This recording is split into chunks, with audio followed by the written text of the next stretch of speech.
Hi hello friends, ನಮಸ್ತೆ. TRD ಚಾನಲ್ಗೆ ತಮಗೆಲ್ಲರಿಗೂ ಪ್ರೀತಿಯ ಸ್ವಾಗತ. ಫ್ರೆಂಡ್ಸ್, ಎಲ್ಲರೂ ಹೇಗಿದ್ದೀರಿ? ಚೆನ್ನಾಗಿದ್ದೀರಾ ಅಂತ ಭಾವಿಸ್ತೀನಿ. ನಾನು ಕೂಡ ತುಂಬಾ ಚೆನ್ನಾಗಿದ್ದೀನಿ ಫ್ರೆಂಡ್ಸ್. ಹಾಗೆ ನೀವೆಲ್ಲರೂ ನೋಡಿದ ಹಾಗೆ ಈ ಇಂದಿನ ವಿಡಿಯೋಗಳನ್ನು ಎಲ್ಲರೂ ನೋಡಿದ್ದೀರಿ, ಸಹಕಾರ ನೀಡಿದ್ದೀರಿ, ಬಹಳಷ್ಟು ಕಮೆಂಟ್ಗಳನ್ನು ಹಾಕಿದ್ದೀರಿ. ನಿಜವಾಗ್ಲೂ ನಿಮಗೆಲ್ಲರಿಗೂ ತುಂಬ ಹೃದಯದ ಧನ್ಯವಾದಗಳು. ಹಾಗೆ ಈ ಮತ್ತೊಂದು ವಿಡಿಯೋವನ್ನು ಅಪ್ಲೋಡ್ ಮಾಡ್ತಾ ಇದ್ದೀನಿ. ವಿಜಯದಶಮಿಯ ಅಮ್ಮನವರ ಉತ್ಸವದ ವಿಡಿಯೋವನ್ನು ಹಾಕ್ತಾ ಇದ್ದೀನಿ. ಈ ವಿಡಿಯೋಗೂ ಕೂಡ ನಿಮ್ಮ ಎಲ್ಲರ ಸಹಕಾರ ಸಪೋರ್ಟು ಇರತ್ತೆ ಅಂತ ನಾನು ಭಾವಿಸಿದ್ದೀನಿ. ಇಲ್ಲಿವರೆಗೂ ನೀವು ಹೇಗೆ ಸಪೋರ್ಟ್ ಕೊಟ್ಟಿದ್ದೀರೋ ಇನ್ನು ಮುಂದೆ ಬರುವ ವಿಡಿಯೋಗಳಿಗೂ ನಿಮ್ಮ ಸಪೋರ್ಟ್ ಇದ್ದೇ ಇರತ್ತೆ ಅಂತ ನಾನು ಅಂದ್ಕೊಳ್ತೀನಿ ಫ್ರೆಂಡ್ಸ್. ಹಾಗೆ ಭೂಮಿ ಲೇಔಟ್ನ ಶ್ರೀ ಶಬ್ದ ಚೌಡೇಶ್ವರಿ ದೇವಸ್ಥಾನದಿಂದ ಅಮ್ಮನವರನ್ನು ಹೊತ್ತುಕೊಂಡು ಉತ್ಸವದ ಮೂಲಕ ಈಗ ಬಂದು ತಲುಪಿದ್ದು ಕಲ್ಯಾಣ ಮಂಟಪಕ್ಕೆ. ಈ ಕಲ್ಯಾಣ ಮಂಟಪಕ್ಕೆ ಯಾಕೆ ಬಂದಿದ್ದು ಅಂತ ಅಂದರೆ, ಶ್ರೀ ಶಬ್ದ ಚೌಡೇಶ್ವರಿ ದೇವಸ್ಥಾನದ ಟ್ರಸ್ಟಿಯವರಾದ ಗೋಪಾಲಯ್ಯ ಅಂತ ಹೇಳಿ ಅವರ ಹೆಸರು ಅಂತ ನಾನು ಅಂದ್ಕೊಳ್ತೀನಿ. ತಪ್ಪಿದ್ರೆ ಕ್ಷಮೆ ಇರಲಿ, ನಾನು ಕೂಡ ಸರಿಯಾಗಿ ತಿಳ್ಕೊಳ್ಳಿಲ್ಲ ಅವರ ಹೆಸರನ್ನು. ಸೊ ಅವರದ್ದೇ ಆದ ಈ ಒಂದು ಕಲ್ಯಾಣ ಮಂಟಪ. ಸೊ ಹಾಗಾಗಿ ಅಲ್ಲಿ ಬನ್ನಿ ಮುಡಿಯುವ ಶಾಸ್ತ್ರಕ್ಕೆ ಇಲ್ಲಿ ಎಲ್ಲ ಸಿದ್ಧತೆಗಳನ್ನು ಮಾಡಿಕೊಂಡಿದ್ರು. ಈಗ ಕೊನೆಯ ಹಂತದಲ್ಲಿ ಬನ್ನಿ ಮುಡಿಯುವ ಕಾರ್ಯಕ್ರಮಗಳನ್ನು ಇಲ್ಲಿ ಇಟ್ಕೊಂಡಿರೋ ಕಾರಣ ನಾವು ಕಲ್ಯಾಣ ಮಂಟಪಕ್ಕೆ ಬಂದು ತಲುಪಿದ್ವಿ. ಈಗ ನೀವು ನೋಡ್ತಾ ಇದ್ದೀರಾ ಅಲ್ಲ, ಅಲ್ಲಿ ಡ್ಯಾನ್ಸ್ ಮಾಡ್ತಾ ಇದ್ದಾರಲ್ಲ, ಪಿಂಕ್ ಕಲರ್ ಶರ್ಟು, ಅವರೇ ಶ್ರೀ ಶಬ್ದ ಚೌಡೇಶ್ವರಿ ದೇವಸ್ಥಾನದ ಟ್ರಸ್ಟಿಯವರು. ಸೊ ಅವರಿಗೂ ಕೂಡ ನಾನು ಒಂದು ತುಂಬ ಹೃದಯದ ಒಂದು ಧನ್ಯವಾದವನ್ನು ಹೇಳಲೇಬೇಕು. ಯಾಕೆ ಅಂತ ಅಂದರೆ, ಇಲ್ಲಿಯವರೆಗೂ ನೀವೆಲ್ಲ ನೋಡಿದ ಎಲ್ಲ ಎಪಿಸೋಡ್ಸ್ಗಳನ್ನು ಶೂಟ್ ಮಾಡುವಾಗ ಖಂಡಿತವಾಗ್ಲೂ ಎಷ್ಟೊಂದು ಸಪೋರ್ಟ್ ಕೊಟ್ಟರು ಅಂತ ಅಂದರೆ, ಅವರ ಸಹಕಾರ ಇಲ್ಲ ಅಂತ ಅಂದಿದ್ರೆ ನಾನು ಇಷ್ಟೆಲ್ಲ ವಿಡಿಯೋಗಳನ್ನು ಮಾಡೋಕ್ಕೆ ಆಗ್ತಾನೇ ಇರಲಿಲ್ಲ. ಸ್ನೇಹಿತರೆ, ಮತ್ತೆ ಇನ್ನೊಂದು ವಿಷಯ, ಅಲ್ಲಿ ಕಳಸವನ್ನು ಹೊತ್ಕೊಂಡು ನಿಂತ್ಕೊಂಡಿದ್ದಾರಲ್ಲ, ಅವರು ಕೂಡ ಈ ಟ್ರಸ್ಟಿಯವರಾದ ಗೋಪಾಲಯ್ಯ ಅವರ ಧರ್ಮಪತ್ನಿ ಅವರು. ಸೊ ಅವರ ಎಲ್ಲ ಕುಟುಂಬಸ್ಥರು ಕೂಡ ಬಹಳಷ್ಟು ಸಹಕಾರ ನೀಡಿದ್ರು.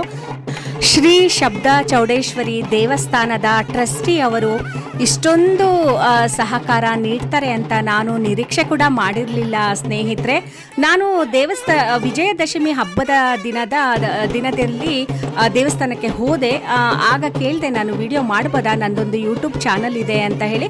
ಮಾಡ್ಕೊಳ್ಳಿ ಅಂತ ತುಂಬ ಸಿಂಪಲ್ಲಾಗಿ ಹೇಳಿದ್ರು, ಮತ್ತು ಏನು ಹೇಳಲಿಲ್ಲ. ಬಹಳ ಖುಷಿಯಾಯಿತು.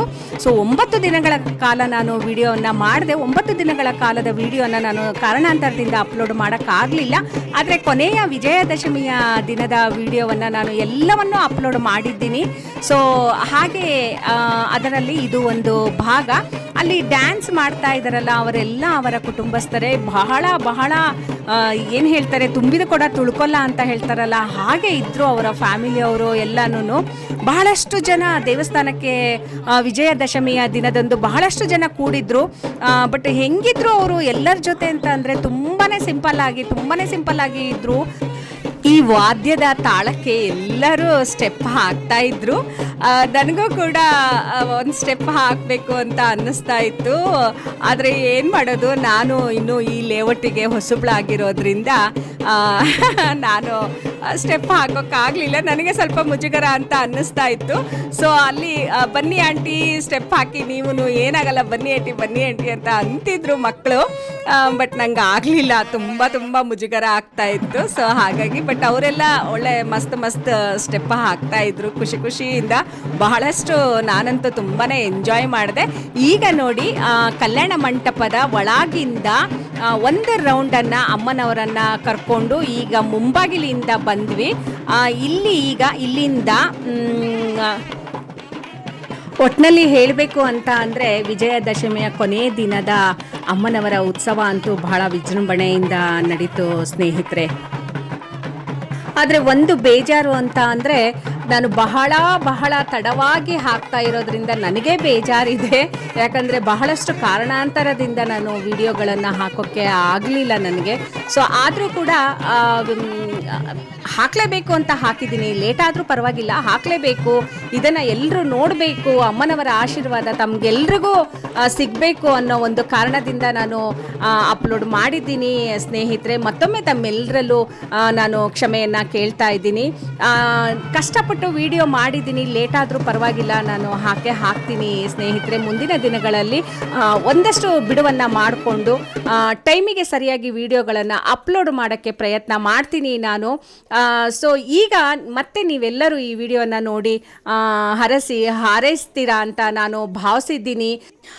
ಈಗ ನೋಡ್ತಾ ಇದ್ದೀರಾ ಅಲ್ಲ, ಅಮ್ಮನವರನ್ನು ಕೂರ್ಸೋಕೆ ಮಡಿ ಬಟ್ಟೆಯನ್ನು ಹಾಸಿ ಅಮ್ಮನವರನ್ನು ಕೂರಿಸಿ ಅಮ್ಮನವರ ಮುಂದೆ ಕಳಸವನ್ನು ಇಟ್ಟರು. ಈಗ ಬನ್ನಿ ಮುಡಿಯುವ ಶಾಸ್ತ್ರಕ್ಕೆ ಸಿದ್ಧತೆ ನಡೀತಾ ಇದೆ. ಅಲ್ಲಿ ನೋಡ್ತಾ ಇದ್ದೀರಲ್ಲ, ಅರ್ಚಕರು ಹೂವು ಇಟ್ಕೊಂಡಿದ್ದಾರಲ್ಲ, ಅವರೇ ಅರ್ಚಕರು. ಭಾಳ ಅದ್ಭುತವಾಗಿ ಪೂಜೆಯನ್ನು ನೆರವೇರಿಸಿ ಕೊಟ್ಟರು. ನಿಜವಾಗ್ಲೂ ಅವರಿಗೂ ಒಂದು ನನ್ನ ಹೃದಯಪೂರ್ವಕ ಧನ್ಯವಾದಗಳನ್ನು ಹೇಳೋಕ್ಕೆ ತುಂಬಾ ಇಷ್ಟಪಡ್ತೀನಿ. ಎಷ್ಟು ಚೆನ್ನಾಗಿ ಪೂಜೆ ಮಾಡಿದ್ರು ಅಂದರೆ ಅವರು ಮಾಡುವ ಪೂಜೆನ ಹಾಗೆಯೇ ಮೈಮರೆತು ನೋಡಬೇಕು ಅಂತ ಅನ್ನಿಸ್ತಾ ಇತ್ತು. ಅವರು ಹೇಳುವ ಮಂತ್ರಗಳಂತೂ ಕಿವಿಗೆ ಹಾಗೆ ಅಪ್ಪಳಿಸ್ತಾ ಇತ್ತು, ಅಷ್ಟು ಚೆನ್ನಾಗಿ ಮಂತ್ರಗಳನ್ನು ಹೇಳ್ತಾ ಇದ್ರು. ಸೊ ಈಗ ಬನ್ನಿ, ಹಾಗಿದ್ರೆ ಇನ್ನು ಮಾತಾಡ್ತಾ ಇದ್ರೆ ಮಂತ್ರಗಳನ್ನು ಕೇಳಿಸ್ಕೊಳ್ಳೋಕ್ಕೆ ಆಗೋದಿಲ್ಲ. ಓಕೆ ಸ್ನೇಹಿತರೆ, ಹಾಗಾದರೆ ಬನ್ನಿ ಮುಡಿಯುವ ಶಾಸ್ತ್ರದ ಪೂಜೆಯಲ್ಲಿ ನೀವು ಎಲ್ಲರೂ ಭಾಗಿಯಾಗೋಣ. ನಿಮ್ಮ ಬಯಕೆಗಳು, ಆಸೆಗಳು, ಕನಸುಗಳು ಎಲ್ಲವೂ ನೆರವೇರಲಿ ಅಂತ ತಾಯಿನ ಬೇಡ್ತಾ ಇನ್ನು ಮುಂದೆ ಬನ್ನಿ ಮುಡಿಯುವ ಶಾಸ್ತ್ರವನ್ನು ನೋಡೋಣ ಅಲ್ವಾ.